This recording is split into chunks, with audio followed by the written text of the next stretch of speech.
Namaste everyone. Let's continue Mathrubhumi Ka Maan by Hari Krishna Premi. This is part 5 of this Ekanki. Link of part 1, 2, 3 and 4 is given in the description below. हमने अपने previous video में देखा था कि वीर सिंह और उनके साथी जो मेवाड़ के सैनिक हैं और बूंदी के रहने वाले हैं, वे लोग प्रतिज्ञा करते हैं कि प्राणों के रहते इस दुर्ग पर मेवाड़ का ध्वज न फहराने देंगे। आइए अब आगे देखते हैं। चौथा दृश्य स्थान क्या है? बूंदी का नकली दुर्ग, उसका द्वार अभी तक बंद है। महाराणा लाखा और अभय सिंह का प्रवेश। तो यहाँ पे युद्ध सुबह से आरंभ हुआ था और अब शाम हो गई है, फिर भी उसके द्वार बंद है। मतलब अभी तक वीर सिंह और उसके साथी बूंदी के दुर्ग के अंदर से सामना कर रहे हैं मेवाड़ की सेना का। महाराणा, सूर्य डूबने को आया। यह कैसी लज्जा की बात है कि हमारी सेना बूंदी के नकली दुर्ग पर अपना झंडा स्थापित करने में सफलता प्राप्त नहीं कर सकी। वीर सिंह और उसके मुट्ठी भर साथी अभी तक वीरता पूर्वक लड़ रहे हैं। सूर्य डूबने को आया, शाम हो गई। कैसी लज्जा की बात है, शर्म की बात है कि अभी तक हम अपना झंडा वहां पे नहीं लहरा पाए हैं। मतलब बूंदी के नकली दुर्ग को भी अभी तक हम नहीं जीत पाए हैं। और वीर सिंह और उनके मुट्ठी मुट्ठी भर मतलब वेरी फ्यू, बहुत कम साथी अभी तक वीरता पूर्वक लड़ रहे हैं। अभय सिंह, हाँ महाराणा, हम तो समझते थे कि घड़ी दो घड़ी मतलब जल्द ही खेल खत्म हो जाएगा, लेकिन हमें छूछेवारों का मुकाबला करने के छूछेवार नकली वार का मुकाबला करने के बजाय हाड़ाओं के अचूक निशानों का सामना करना पड़ा। मतलब इन लोगों ने सोचा था कि हमें सिर्फ खाली खाली बंदूकों का सामना करना है, बट वहां पे तो हाड़ा मतलब बूंदी दुर्ग के जो लोग होते हैं उन्हें हाड़ा कहते हैं। तो वीर सिंह और उनके साथियों के अचूक अचूक मतलब जिसका निशाना चूकता नहीं है, उनका सामना करना पड़ रहा है। यद्यपि मतलब कि वो लोग गिनती में तो थोड़े ही है, किंतु इन्होंने दीवारों की आड़ में, वॉल्स के दुर्ग का जो किला है उसमें वॉल्स के आड़ में उपयुक्त स्थान बनाकर हम पर गोली और तीर बरसाना प्रारंभ कर दिया है। तो यहाँ पे वीर सिंह और उनके साथी दीवार के पीछे छुपकर असली के गोली और असली के तीर बरसा रहे हैं। हमारी सेना इस आकस्मिक प्रहारों से, आकस्मिक प्रहार मतलब अचानक से जो सामने से अटैक हुआ, मतलब प्रहार जो सामने से हुआ, क्योंकि ये अचानक था, क्योंकि मेवाड़ की सेना को भी लग रहा था कि बूंदी के नकली दुर्ग के अंदर से सिर्फ खाली खाली बंदूकें और खाली तीरों का सामना करना है। तो आकस्मिक प्रहारों से भौचक्की हो गई। मतलब मेवाड़ की सेना भी not, they were also not prepared for this real war. अब दुर्ग के भीतर के हाड़ाओं की युद्ध सामग्री समाप्त हो गई है। अब अंदर जो किले के अंदर की सामग्री अब खत्म होने आई है, जैसे गोला बारूद और तीर वगैरह। आपकी प्रतिज्ञा पूरी होने में कुछ ही क्षणों का विलंब है, मतलब हम अब थोड़ी ही देर में जीत जाएंगे, ऐसा महाराणा के सेनापति अभय सिंह महाराणा लाखा को कहते हैं। यह भी अच्छा ही हुआ कि हमारे इस खेल में भी कुछ वास्तविकता आ गई। महाराणा कहते हैं चलो कुछ रियलिटी आ गई कि सामने से असली में बंदूक चल रही है। यदि हमें बिना कुछ पराक्रम दिखाए दुर्ग पर अपना झंडा फहराने का अवसर मिल जाता तो मुझे जरा भी संतोष न होता। तो महाराणा भी बोल रहे चलो अच्छा ही हुआ, सामने से असली के बाण और गोली चल रही है, एटलीस्ट अब अगर झंडा फहराएंगे तो कुछ तो सेटिस्फेक्शन मिलेगा मुझे कि हाँ हम जीते सच में। सच पूछो तो मुझे वीर सिंह की वीरता देखकर बड़ी प्रसन्नता हुई। हमने महाराणा के चरित्र चित्रण में पात्रों के स्टार्टिंग वेरी फर्स्ट वीडियो में देखा था कि महाराणा वीरों का सम्मान करते हैं। चाहे वो उनकी भूमि से हो, चाहे या किसी और राज्य के वीर हो। तो यहाँ पे महाराणा कह रहे हैं कि हमें वीर सिंह की वीरता को देखकर सच में बड़ी प्रसन्नता हो रही है। मैं चाहता था कि ऐसे वीर के प्राणों की किसी प्रकार रक्षा हो सकती। तो महाराणा अब चाहते हैं कि मैं सचमुच चाहता हूँ कि उसकी जान बच जाए, उसे अपने प्राणों की बलि ना देनी पड़े। पर हमें पता है कि जब तक वीर सिंह जिंदा है, तब तक महाराणा झंडा नहीं फहरा सकते नकली दुर्ग पर, इसलिए वीर सिंह के प्राणों की रक्षा नहीं हो पाएगी। अभय सिंह, मैंने भी जब दुर्ग से अग्नि वर्षा होते देखी, मतलब नकली किले से जब मैंने भी फायरिंग देखी, गोला बारूद देखे, अग्नि वर्षा फायर, तो मुझे कुछ आश्चर्य हुआ था और कुछ क्षणों के लिए, कुछ समय के लिए मैंने सफेद झंडा, व्हाइट फ्लैग फहराकर युद्ध रोक दिया था। तो अभय सिंह ने थोड़ी देर के लिए व्हाइट फ्लैग दिखा के, that is white, we all know it is for the peace. तो मैंने थोड़ी देर के लिए युद्ध रोका था और फिर मैं क्या किया, मैं स्वयं दुर्ग में गया, अभय सिंह अंदर गए और वीर सिंह की साहस के लिए उसको प्रेस किया, उसकी ब्रेवरी के लिए। साथ ही उससे अनुरोध किया, रिक्वेस्ट किया कि तुम इस व्यर्थ प्रयास में अपने प्राण न खो, मतलब तुम इस व्यर्थ की लड़ाई में अपने प्राण मत खो, अपनी जान मत गवाओ। इन शॉर्ट कि तुम मारे जाओगे, मत करो ऐसा। उन्होंने समझाया था, अभय सिंह ने वीर सिंह को समझाया था। तुम महाराणा के नौकर हो, मतलब उनकी सेना में काम करते हो, तुम उनके विरुद्ध हथियार न उठाना चाहिए, तुम्हें उनके विरुद्ध हथियार न उठाना चाहिए। किंतु उसने उत्तर दिया कि महाराणा ने हाड़ाओं को चुनौती दी है, मतलब उस महाराणा ने हमको चैलेंज दिया है, ऐसा वीर सिंह का कहना है। यदि हम उस चुनौती का उत्तर देने को मजबूर है, हम लोग वी आर हेल्पलेस, हमें अब उनकी चुनौती का उत्तर देना ही पड़ेगा। क्यों उत्तर देना ही पड़ेगा? क्योंकि हाड़ा का हर राजपूत एक वीर है और वो अपने देश से, अपनी मातृभूमि से बहुत प्रेम करते हैं। महाराणा यदि हमारा प्राण लेना चाहते हैं तो खुशी से ले ले, लेकिन हम इतने कायर और निष्प्राण नहीं हैं, मतलब हम उतने डेड और कोवर्ड नहीं हैं, इतने कायर नहीं हैं कि हम अपनी आंखों से बूंदी का अपमान होते देखें। बूंदी का अपमान कैसे हो रहा है? नकली दुर्ग ही सही, नकली बूंदी के दुर्ग पे भी वो लोग किसी और राज्य का झंडा नहीं देखना चाहते हैं। तो मेवाड़ का फ्लैग, मेवाड़ का झंडा नहीं देखना चाहते हैं। तो वो लोग कहते हैं कि हम इतने कायर भी नहीं हैं कि अपनी आँखों के सामने बूंदी का अपमान होते देख लें। मेवाड़ में जब तक एक भी हांडा है, नकली बूंदी पर भी बूंदी की पताका फहराएगी। तो जब तक हम लोग हैं, नकली ही सही, इस बूंदी पर भी बूंदी की ही पताका फहलाएगी। पताका मतलब फ्लैग, झंडा। महाराणा, ये सुन के अभय सिंह जो बोल रहा है वो सुन के महाराणा कहते हैं, निश्चय ही इन वीरों की जन्मभूमि के प्रति आदर भाव सराहनीय है।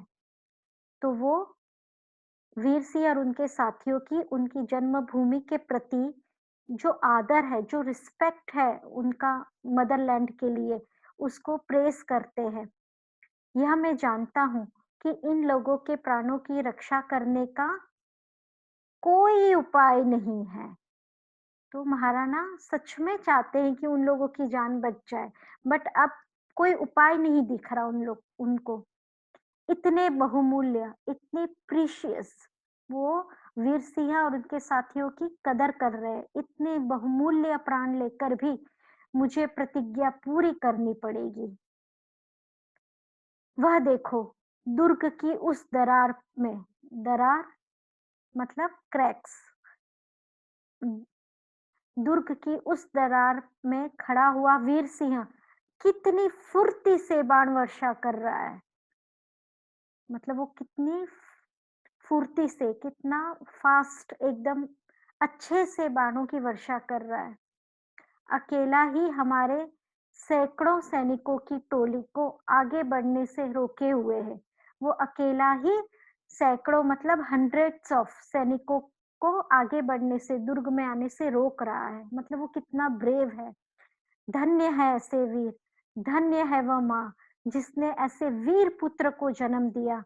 धन्य है वो भूमि जहाँ पर ऐसे सिंह पैदा होते, ऐसे लॉयन सिंह मतलब ऐसे ब्रेव पैदा होते हैं।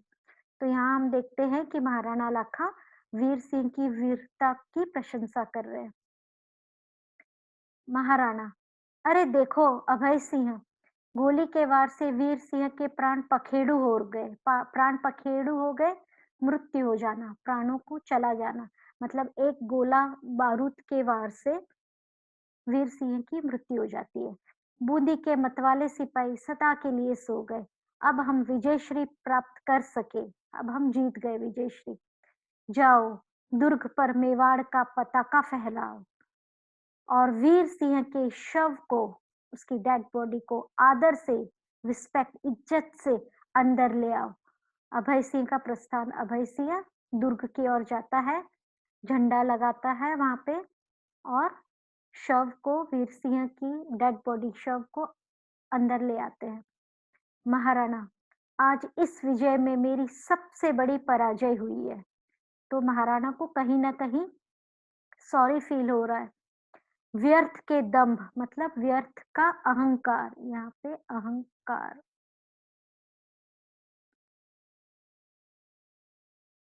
व्यर्थ के अहंकार ने कितने ही निर्दोष प्राणों की बलि ले ली। मतलब हम सब राजपूत हैं, पर एक राजपूत और दूसरा राजपूत, उनके आपस में ही लड़ाई के कारण ये जो व्यर्थ का अहंकार मुझको आ गया था, उसके कारण कितने निर्दोष, जिनका कोई दोष नहीं था, ऐसी जान चली गई। और चारणी का प्रवेश होता है। चारणी कहती है, महाराणा, अब तो आपकी आत्मा को शांति मिल गई, अब तो आपके सिर पर कलंक का टीका धो लिया। तो वो टॉन्ट कर रही है, कहीं ना कहीं महाराणा को सुना रही है कि अब तो आपको शांति मिल गई, किसी के प्राण चले गए, वो भी किसके, अपने ही राजपूत के। यह देखिए, बूंदी के दुर्ग पर मेवाड़ के सेनापति विजय पताका फहरा रहे हैं। मेवाड़ के सेनापति अभय सिंह विजय पताका, विजय हुई हुई मेवाड़ विजय हुआ था, उसका फ्लैग, उसका झंडा लहरा रहा है। वह सुनिए, मेवाड़ की सेना में विजय दुदुम्भी बज रही है। विजय दुदुम्भी जीत जाने पे जो जश्न होता है, डंका नगाड़ा ढोल, वो जश्न हो रहा है अभी, नॉट जश्न, वो डंका नगाड़ा उनकी आवाज आ रही है जीतने पर। महाराणा, चारणी, क्यों पश्चाताप से विकल प्राणों को तुम और दुखी करती हो। पश्चाताप, रिपेंट, मतलब मैं ऑलरेडी सैड फील कर रहा हूँ, तो अब इन मुझे तुम और दुखी मत करो। न जाने किस बुरी सायत, किस बुरे टाइम में, किस बुरे मुहूर्त में मैंने बूंदी को अपने अधीन करने का निश्चय किया था। वीर सिंह की वीरता ने मेरे हृदय के द्वार खोल दिए हैं, मेरी आंखों पर से पर्दा हटा दिया है। तो वीर सिंह की जो शौर्य, वीरता ने मेरे मन को, मेरे दिल को और बड़ा कर दिया है और मेरी आंखों पर से जो अहंकार का पर्दा है वो हट गया है। मैं देखता हूँ ऐसी वीर जाति को अधीन करने की, अपना गुलाम बनाने की, अपने अंडर, अंडर UNDER, अपने अंडर करने की, अपने अधीन गुलाम बनाने की अभिलाषा करना पागलपन है। मतलब मुझे उनके ऊपर राज करने की जो मेरी इच्छा थी, वो एक पागलपन लग रहा है, क्योंकि वो वहाँ का हर एक नागरिक उतना ही वीर है। चारणी, तो क्या महाराणा, अब भी मेवाड़ और बूंदी के हृदय मिलाने का कोई रास्ता नहीं निकल सकता। चांदनी अब भी चाहती है कि हम सब एक रहे, इसलिए वो कहती है कि मेवाड़ और बूंदी को एक होने का, हृदय मिलाना, एक होना का कोई रास्ता है। और तभी वीर सिंह के शव के साथ अभय सिंह का प्रवेश होता है और महाराणा शव के पास बैठते हुए कहते हैं, चांदनी, इस शहीद के चरणों के पास बैठकर मैं अपने अपराध के लिए क्षमा मांगता हूँ। किंतु क्या बूंदी के राव तथा हाड़ा वंश का प्रत्येक राजपूत इस दुर्घटना को भूल सकेगा? महाराणा कहते हैं कि मैं शहीद वीर सिंह के चरणों के पास, के पैरों के पास बैठ के मैं सॉरी फील कर रहा हूँ, मैं क्षमा मांगता हूँ। पर क्या इस घटना को अब बूंदी के राव हेमू और वहां का प्रत्येक एक एक राजपूत क्या कभी भुला पाएगा? और तभी वहां पे एंट्री होती है, राव हेमू का प्रवेश होता है। राव हेमू बूंदी दुर्ग के शासक। क्यों नहीं महाराणा, हम युग युग से एक है, मतलब हमेशा से ही हम लोग एक है और एक ही रहेंगे। आपको यह जानने की आवश्यकता थी कि राजपूतों में ना कोई राजा ना कोई महाराजा। तो राव हेमू बताना चाहते थे कि हम तो हमेशा से आपके साथ थे, सिर्फ आपको ये समझना था कि हम सब राजपूत में कोई राजा नहीं है, कोई महाराजा नहीं है, हम सब वीर है, सब देश, जाति और वंश की मान रक्षा के लिए प्राण देने वाले सैनिक हैं। हमारी तलवार अपने ही स्वजनों पर न उठनी चाहिए, मतलब स्वजन अपने ही लोगों पर हमें तलवार नहीं चलानी चाहिए। बूंदी के हाड़ा, बूंदी के लोग सुख और दुख में चित्तौड़ के सिसोदिया के साथ रहे हैं और रहेंगे। मतलब बूंदी के लोग हमेशा से ही मेवाड़ के लोगों के साथ, पहले भी हम साथ थे, अब भी हम साथ रहेंगे, पर हम किसी के अधीन नहीं होंगे। हम सब राजपूत अग्नि के पुत्र हैं। हम सब अग्नि के पुत्र हैं और हम लोग सबके हृदय में एक ज्वाला जल रही है। हम कैसे एक दूसरे से पृथक हो सकते हैं? तो हम जब जमाने से इतने, हमारे पूर्वज भी हम सब साथ में ही रहे हैं, हम अग्नि के पुत्र हैं, हम सब वीर हैं, तो हम एक दूसरे से अलग कैसे हो सकते हैं? और वीर सिंह के बलिदान ने हमें जन्मभूमि का मान करना सिखाया है और वीर सिंह ने अपने जन्मभूमि के लिए प्राण देकर आज हमें उसकी इज्जत करना सिखाया है कि हम सबको एक रहना चाहिए। अगर हम एक नहीं रहेंगे तो कहीं न कहीं निर्दोष लोग, जो हमारे वीर निर्दोष लोग हैं, उन्हें अपने प्राणों की बलि देनी पड़ रही है।